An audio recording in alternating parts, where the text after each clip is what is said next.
Hi everyone, welcome back. I hope you are all doing great. So far in this Playwright API testing series, we learned about get request, post request, put, patch, and delete request, and also learned response validations and important concepts like the difference between put and patch and idempotent methods. Correct? So in this video, we are going to understand about headers. Okay, so we will learn what headers are and what are request headers and what are response headers and how to send headers in Playwright, and most importantly how to validate headers in Playwright API testing. Okay, let us get started. And first let us understand what headers are. Okay, so headers are metadata exchanged between client and the server.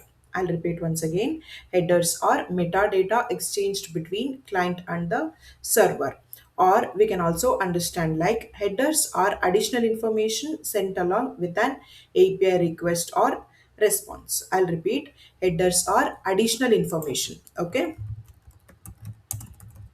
so headers are additional information sent along with an API request or response. Okay, so now when I say headers are metadata, and metadata simply means information about other information. Okay, so metadata simply means information about other information.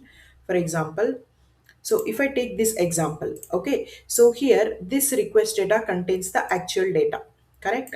So this request body contains the actual data such as email, but headers contains the information about this data. I'll repeat once again. Headers contains the information about the data, like what information. So the information usually what type of data is being sent. Okay, so what type of data we are sending? We are sending JSON data, correct? And what type of data we are expecting? And if you're sending JSON data, we are expecting JSON data, correct? And other information like user authentication and many more details. Okay, so for you to make understand, I'll give some example. One example. Okay, so think of it like a courier example. Okay, so courier package. So usually what package contains? It contains the actual data. Okay, so actual parcel. So here this actual data is this one, correct? So it contains the whatever we have in request body. This is the actual data. Okay, so this is the package, and the label attached to the package is the header. Okay, so usually the label tells where it should go and who sent it and how it should be handled, correct? So similarly, in the same way, headers provide additional information about the request and response. Okay, I hope this is clear. Okay, so next is, these are all some common headers we use in API testing. Okay, content type, accept, and authorization. And these are default headers. Okay, so this is very important.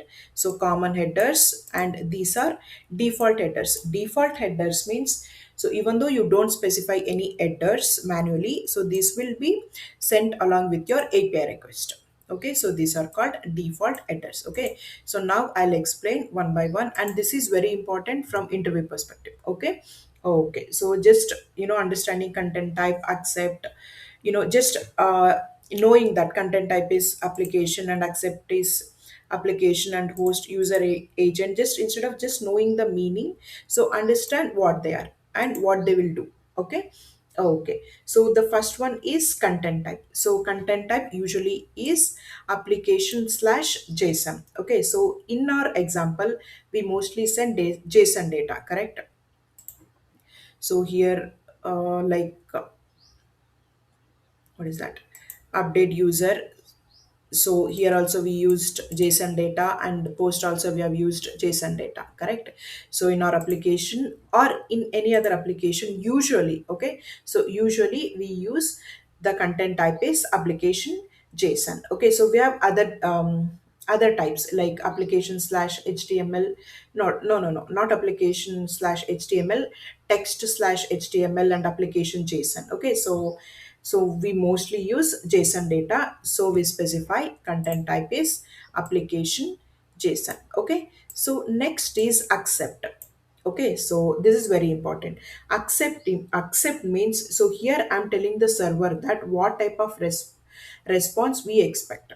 Okay, so here I'm telling the server that, so my content is data, correct? So my data type or what I'm sending is application, and what I expect and what I accept is the same type, that is application JSON. Okay, next is authorization. So here I'm saying, so authorization type I'm sending is bearer token. Okay, so I'll make a dedicated video on this and I will explain. Okay, so this is just an example. I'm saying bearer token. So I will tell the server that the authorization type I'm sending is bearer token. Okay. Okay. So next is host. Okay. So host is very important. You should understand this. So here I'm telling the server that I'm telling that which server the request is being sent to. Okay. So in this example, to which server I'm sending this request to, this server, correct? Sorry, this placeholder dot typicode.com. Okay, so I'm sending the request to this application server, so that is what host. Okay, so host tells which server the request is being sent to. Okay, next is user agent. So user agent, so here in our case user agent is Playwright. Okay, so I'm using Playwright application to make the request, correct? This is what user agent. Okay, next is connection keep alive. Okay, so this is very important. Connection keep alive means, so here in the header I'm telling the server that, so once I send one request, do not close the connection immediately. Okay, so I'm telling keep the connection open for some more time. So because once I send the get request, I may send post request or patch request. Okay, so I'll be using the same connection. So I'm telling the server that do not close the connection immediately. So I'm using connection keep alive.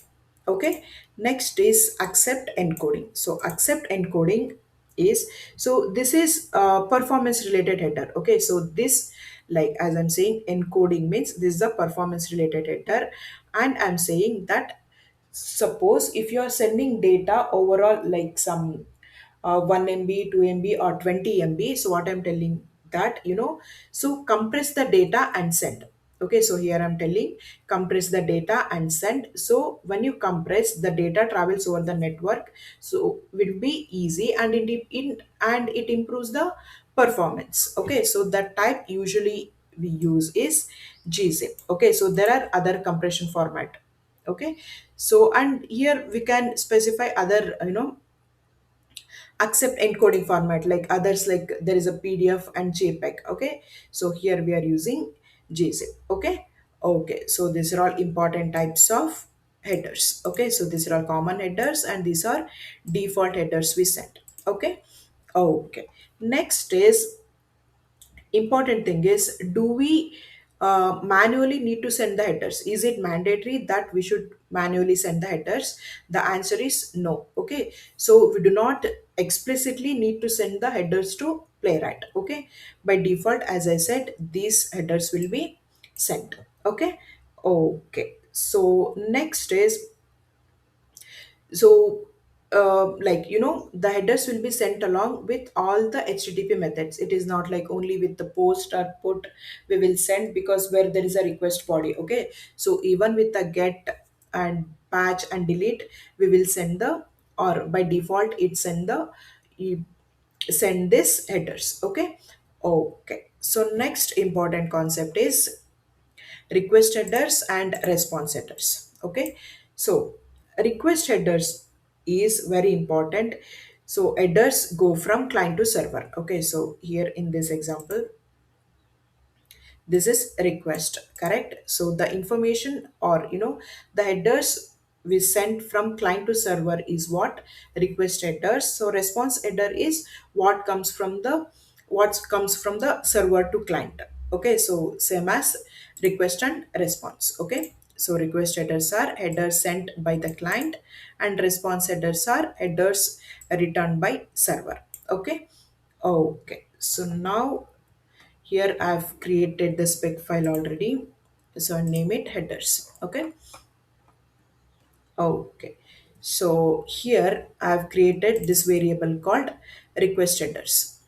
Okay, and I'm keeping since I'm not using bearer to sorry authentication, so I'm just using or taking only these two types, content type and accept. Okay, so content type is application JSON because the data I'm sending is JSON, and accept is application JSON. As I said, so if I'm sending this JSON data and I accept or expect application JSON data. Okay, so I'm keeping this inside this request header, and we have to pass this inside the request. This is very important. Okay, so this is my URL, post URL, and here inside this we have to send this request headers. Okay, so this headers is the property and we have to use like this. Okay, so data is also playwright property and header is also playwright property. Okay, so here making it h capital letter or just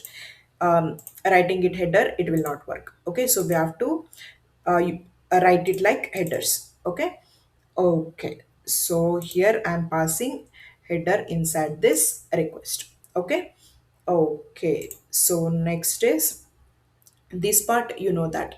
So here I'm converting this response into JSON. Okay, another important, this is very important. Okay, so in order to print or get the header details, the method we use is headers. Okay, this is very important. So header method, using the headers method, we'll get the information about the headers we receive from the server. Okay, okay, so response dot headers. Remember the method response dot headers to receive the information about the headers. Okay, or to print the or to get the details about the headers. Okay, okay, and here comes the validation. And the basic validation we do is checking the status code. Okay, so this is 201. Next important thing is these three are very important validation. Okay, so this is what I was telling here, how to validate headers in Playwright API testing. Okay, so response dot headers. So first I'll execute it so you can see the headers.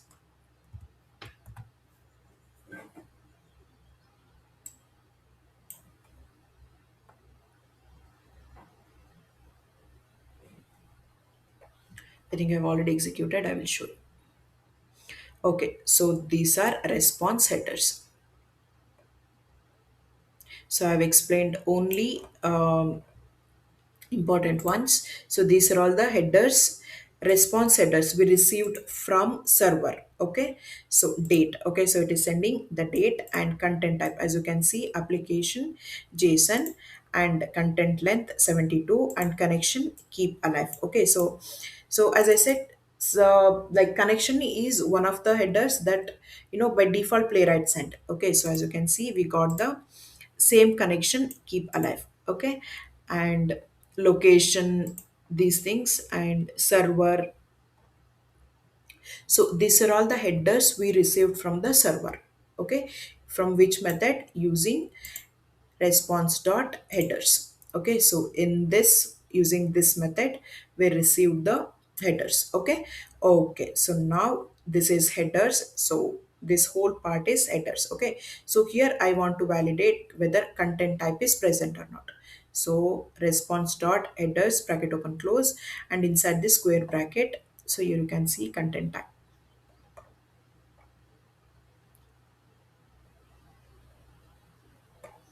Here, content type. Okay, so content type is defined. Okay, so because this is the basic validation, content type, so content type is to be defined, means it is defined. So now I want to validate, so whether the content type is application JSON or not. So to contain application JSON, so in the same way we can validate like all the types. So here I've validated only server to be defined, and if you want to validate specific data like server dot to contain, you can enter this data, this one, Cloudflare. Okay, okay, so these are all the like other validations, that. So response name to be test user, so this is the response body, like test user, and I'm saying that to be test user, and response email should be this one, and ID should be defined, and ID should have should be of the type number. Okay. Okay, and also you can validate like id is 10, like response body dot id to be 1, not 1, 11. Okay. Okay, and once again I'm saying these three are very good validation, very not very good, very important. Okay. Okay, and if you think you learned something from this video, please do like and subscribe to my channel. Thank you so much for watching.